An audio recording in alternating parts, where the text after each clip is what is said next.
नमस्ते दोस्तों। द्रौपदी मुर्मू जी भारत के नए राष्ट्रपति बन गई है। उन्होंने चुनाव में विपक्षी उम्मीदवार यशवंत सिन्हा को हराया, जिसका परिणाम 21 जुलाई को घोषित किया गया। 64 वर्षीय मुर्मू जी देश की पहली नागरिक और भारत की सशस्त्र बलों की सर्वोच्च कमांडर बनने वाली पहली आदिवासी और दूसरी महिला हैं। ये तो आम सी बात है कि कोई भी शख्स इतने बड़े पद पर यूं ही नहीं पहुंच जाता। उसने जिंदगी में कई ऐसा मकाम का सामना क्या होता है जिनके बारे वही शख्स अगर पीछे मुड़कर देखे तो शायद उसी की रूह कांप जाए। कुछ इसी तरह की परेशानियों का सामना करने के बाद मुर्मू जी भी यहाँ तक पहुंची हैं। इनकी राष्ट्रपति पद तक पहुंचने का जो सफर है वे हर इंसान के लिए बहुत ज्यादा प्रेरणादायक है। द्रौपदी मुर्मू जी का 1958 में उड़ीसा के मयूरभंज जिले के एक छोटी सी गांव के एक संथाल परिवार में उनका जन्म हुआ था। वे उनके गांव की पहली लड़की थी जो कॉलेज गई थी। कुछ कर दिखाने का जज्बा बचपन से ही उनके अंदर था। मुर्मू मयूरभंज के रायरंगपुर में Shri Aurobindo integral education centre में एक शिक्षक थी और बाद में उन्होंने ओडिशा सरकार के सिंचाई और बिजली विभाग में एक कनिष्ठ सहायक के रूप में काम किया।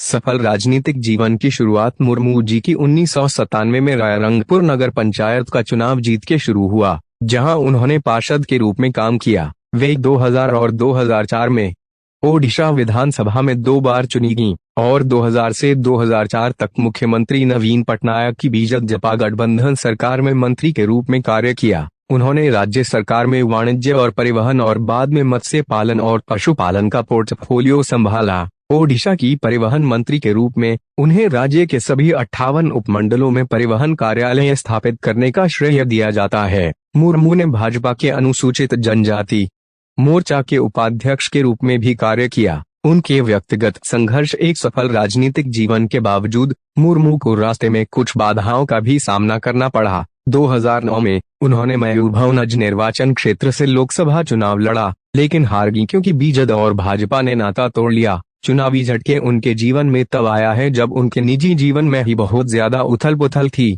6 वर्षों के अंदर उन्होंने अपने सबसे करीबी 3 परिवार के सदस्यों को खो दिया। 2009 में उनके बड़े बेटे, 2013 में उनके छोटे बेटे और 2014 में उनके पति, तीनों ने उनका साथ छोड़ के इस दुनिया से चले गए। ऐसे समय में कोई भी इंसान पूरी तरह से टूट जाता, लेकिन मुर्मू जी का हौसला बहुत ज्यादा बुलंद था। उन्होंने खुद को संभाला और 2015 में झारखंड की पहली महिला राज्यपाल की रूप में शपथ ली। आदिवासी नेता मुर्मू जी एक संथाल नेता और अपने समुदाय और सामान्य रूप से महिलाओं के लिए एक प्रेरणादायक व्यक्ति है। उन्होंने अक्सर उन मुद्दों पर ध्यान दिया है जिनका आदिवासी सामना करते हैं। मुर्मू जी ने आदिवासी भाषाओं और संस्कृति पर साहित्य के अनुवाद का भी आह्वान किया था। उन्होंने जीवन में बहुत संघर्ष का सामना किया। कुछ तो ऐसे थे जिसका सामना करना बहुत ही मुश्किल था, फिर भी उन्होंने हिम्मत नहीं हारी और भारत के सबसे ऊंचे पद का अवधा हासिल किया। ऐसी संघर्षी नारी को हम दिल से नमन करते हैं और यही आशा करेंगे वे पहले जैसे अच्छे काम करती आई है, ऐसे आगे भी करते रहे। तो दोस्तों, आज के लिए इतना ही। वीडियो कैसा लगा कमेंट सेक्शन में जरूर बताना। अच्छा लगा हो तो प्लीज लाइक करना और चैनल को सब्सक्राइब करना।